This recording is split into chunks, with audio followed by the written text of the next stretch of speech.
نحمده ونصلي على رسول الکریم اما بعد۔ ہندوستان کے صاحب نے پوچھا ہے کہ شب برات کب ہے؟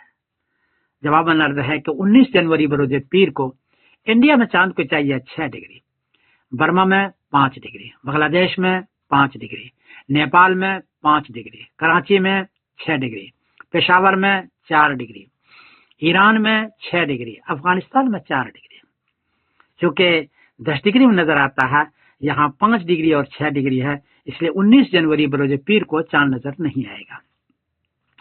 20 جنوری بروز منگل کو انڈیا میں چاند کو چاہیے 18 ڈگری، برما میں 17 ڈگری، بنگلہ دیش میں 17 ڈگری، نیپال میں 16 ڈگری، کراچی میں 17 ڈگری، پشاور میں 16 ڈگری، ایران میں 17 ڈگری اور افغانستان میں 15 ڈگری۔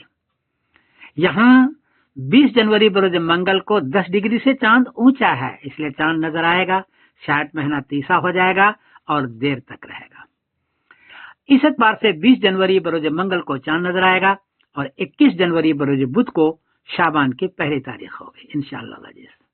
اس اعتبار سے 3 فروری بروز منگل کو کی شام کو شب برات ہے، 3 فروری بروز منگل کی شام کو شب برات ہے اور 4 فروری بروز بدھ کو شب برات کا روزہ ہے۔ حدیث کے اندر آتا ہے، حضور پاک صلی اللہ علیہ وسلم فرمائے اذا کانت لیلۃ النصف من شعبان فقوموا لیلہا وصوموا نہارہا، کہ اگر شب برات کی رات ہو، 15ویں شعبان ہو، تو اس کے رات کو جگو، یعنی تہجد پڑھو، قرآن شریف پڑھو اور اس کے دن کو روزہ رکھو۔ یہ حدیث ہے ابن ماجہ شریف کی اور حدیث کا نمبر ہے 1388۔ چونکہ سارے صحیح ستہ میں نہیں ہے، 1-2 کتاب میں ہے، اس لیے بعض لوگوں نے اس کو ضعیف قرار دیا ہے، لیکن بہرحال حدیث ہے، اس لیے اس کی رات کو تہجد پڑھیں اور دن کو روزہ رکھیں۔ چنانچہ آگے حدیث کے اندر ہے، اللہ تعالیٰ فرماتے ہیں الا من مستغفر لی فاغفر لہ، کہ کیا تو کوئی معافی مانگتا ہے تو میں اس کو معاف کر دوں، کوئی روزی مانگتا ہے تو میں اس کو روزی دے دوں، کسی کو بیماری ہے تو ان کو میں شفا دے دوں۔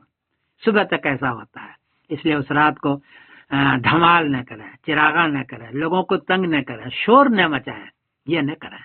یہ ان راتوں میں کرنے کی جگہ نہیں ہے، بلکہ اللہ سے مانگنے کی چیز ہے۔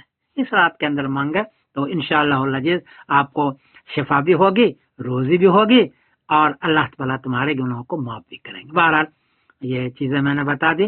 میں سمیر الدین قاسمی بول رہا ہوں مانچسٹر انگلینڈ سے۔ السلام علیکم ورحمۃ اللہ وبرکاتہ۔